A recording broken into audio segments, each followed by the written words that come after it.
এবার ছবি দেখাই আসুন। এই ছবি দেখে আপনাদের কি মনে হবে? গরু চড়ে বেড়াচ্ছে, ভগ্নপ্রায় দশা, যত্রতত্র আবর্জনা পড়ে রয়েছে।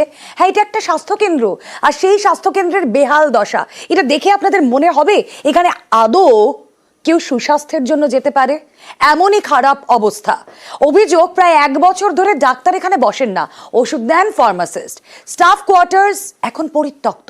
সেখানে আপনারা দেখছেন গোয়ালঘর, কাঠের গোডাউন কিনা রয়েছে।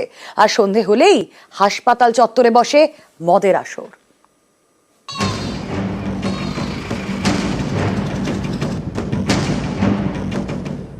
বাঁকুড়ার খাতড়ার ইন্দোপুর, এখানেই গুণনাথ প্রাথমিক স্বাস্থ্য কেন্দ্র, যার স্বাস্থ্যটাই ভেঙে পড়েছে। এই স্বাস্থ্য কেন্দ্রে কোনো ডাক্তার বসেন না। অভিযোগ, প্রায় 1 বছর ধরে এভাবেই চলছে। ওষুধ দেন ফার্মাসিস্ট, তিনি আবার রোজ আসেন না। আগে ডাক্তার থাকতো, ডাক্তার রোগী দেখতো, সবকিছু হতো। আগে এখানে অপারেশন হতো, মানে ডেলিভারি অপারেশন হতো। এখন কিছু নেই, এখন ঘরও ভেঙে গেছে, ডাক্তারও নাই।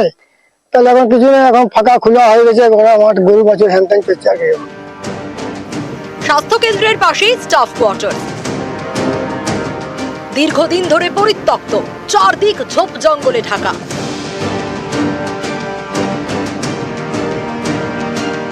প্রথম দেখা দেখলে মনে হতেই পারে এটা একটা গোয়াল ঘর, যেখানে পড়ে রয়েছে খড় বিচুলি। অন্যদিকে এই রুমেরই পাশের রুমে পড়ে রয়েছে বিভিন্ন কাঠের সরঞ্জাম এবং আস্তাকুড়ের মতো ব্যবহার করা হয়েছে একটা রুমকে।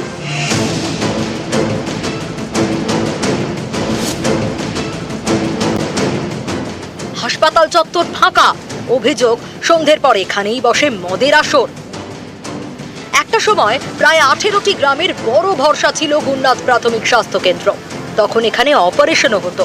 সেই স্বাস্থ্য কেন্দ্র এখন বেহাল, ডাক্তার নেই।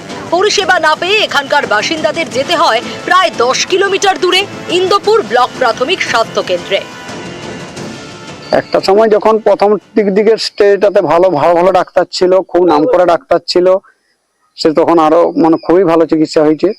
আমরা চাইছি যে সে ভালো হয় বা এখানের মানুষরা সব চিকিৎসাটা পায়। যে ডাক্তার ওখানে মেডিকেল অফিসার ওখানে পোস্টেড ছিল, তিনি পরিবেশনের চান্স পাওয়ার পরে চলে যাওয়ার পরে প্র্যাকটিক্যালি রিপ্লেসমেন্ট হয়নি, যার ফলে ডাক্তার ওখানে নেই। কিন্তু রিসেন্টলি ফার্মাসিস্টেরও পা ভেঙে যাওয়ার ফলে তিনিও অসুস্থ, ফলে তিনিও যেতে পারছেন না।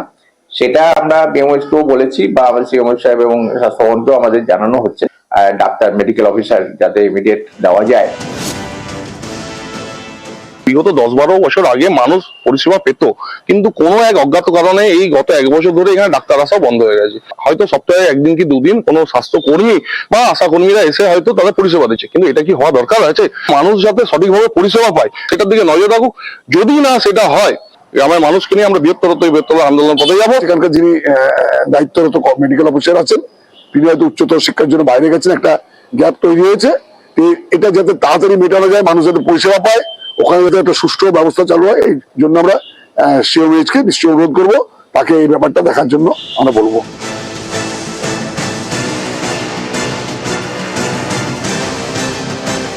এখন দেখা যাক স্বাস্থ্য দপ্তরের কবে টনক নড়ে, কবে এই গুণনাথ প্রাথমিক স্বাস্থ্য কেন্দ্র আবার রমরমা যেভাবে রোগী এবং রোগীর চিকিৎসা হতো সেই হিসাবে চলে আসে চিকিৎসা পরিষেবা। বাঁকুড়া গুণনাথ থেকে প্রিয়ব্রত গোস্বামী, নিউজ 18 বাংলা।